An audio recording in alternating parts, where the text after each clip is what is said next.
It is about 10:30 in the morning here on Wednesday, July 29th, 2026. We just got a couple days of July left. Right now it's about 90 degrees. The forecast a week ago was that it was going to be in the hundreds this week, but it's definitely cooled down quite a bit from there.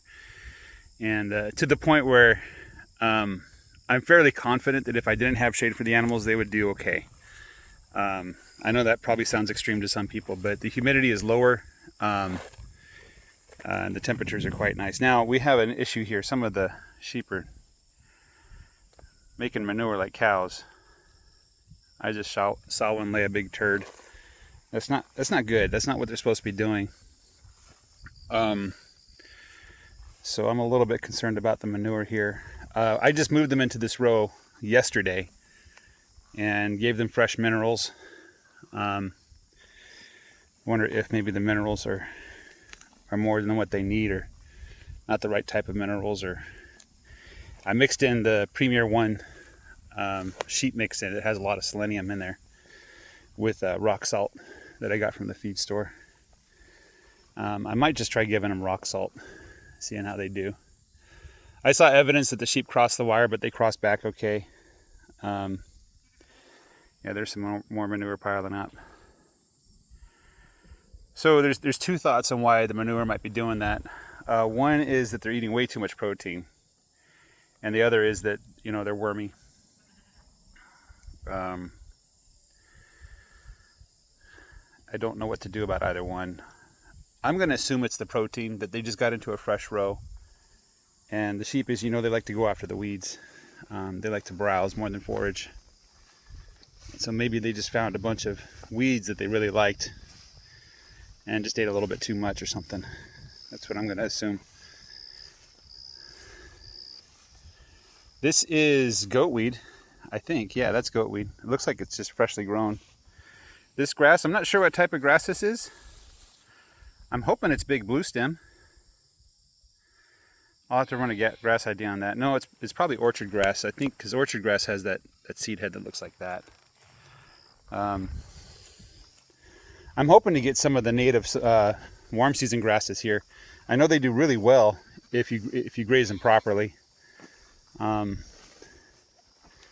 was looking at one guy. He was planting sorghum Sudan grass, and one spot of his pasture, the grass was 7 feet tall, you know. But he showed the other parts of his pasture weren't as good. So, but I don't know. That looks pretty good. Sorghum Sudan grass. It doesn't. He doesn't let it go to seed, basically. So he's not getting free seed every year, but it's not too expensive per. Oh no, is that a sheep that passed? I'll check on it in a second here.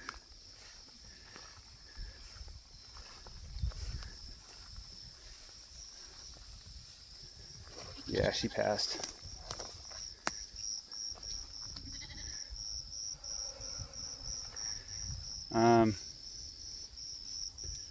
Looks like she, I'm not going to show you pictures, but she probably got stuck in a hole, actually. Or maybe she crawled up next to a hole. I'll figure it out. It might have been the one that was,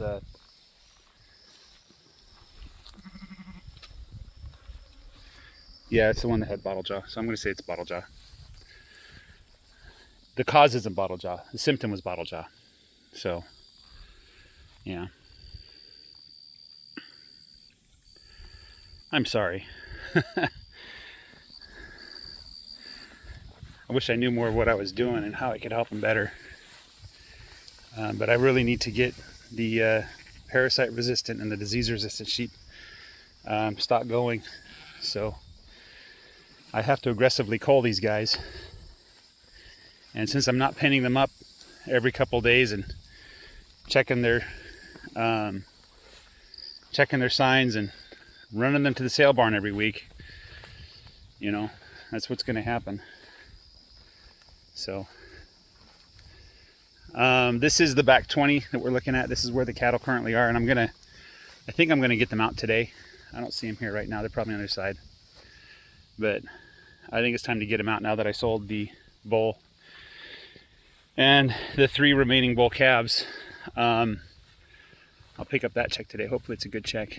But this is where they were, by the way. I kept them here a little bit too long.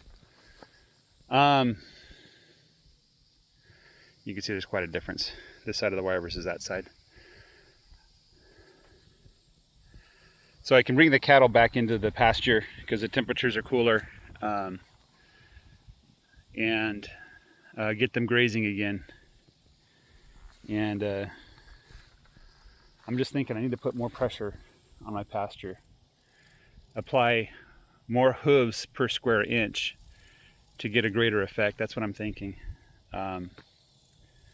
Put them in tighter bundles, move them more slowly, or something like that. Maybe, I don't know, I got to make a plan about how to move them. Yeah. Anyway, temperature's nice and cool. I'm not going to say cool. I'm going to say it's not hot. I'll say that. It's warm, you know. Definitely feels good on the arthritis, but it's not cold. It's refreshing a little bit. The wind is refreshing, at least. This is where they're going to be heading next as I move them. So it looks like this next row there's not going to be any shade except for the goat weed. Oh, there's one tree. There's a tree right there that'll be in the row. And then there's a couple weeks and then they'll get to that tree there. And then I think they'll be in the last of my woods, and then they'll be at the edge of the property. I'll have to move them back north. And at that time, I'll probably pin them up. I was thinking of pinning them up this Saturday. I kind of sketched it in my calendar.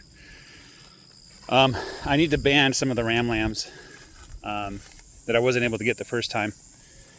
And I probably will take the larger ram lambs, they're wethers now, and separate them off.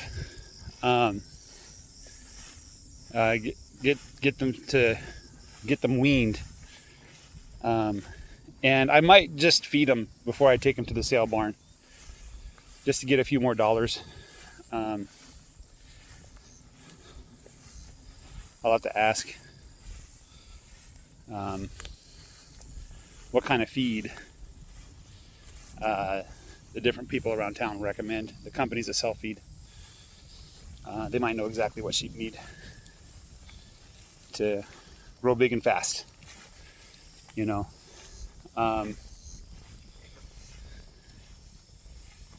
Yeah. I don't see any flies. I just recognize that. I see some flies around the cows, but here there's no flies. You know. Anyway, that's all I got for you guys today. Have a great day. Take care. Bye-bye.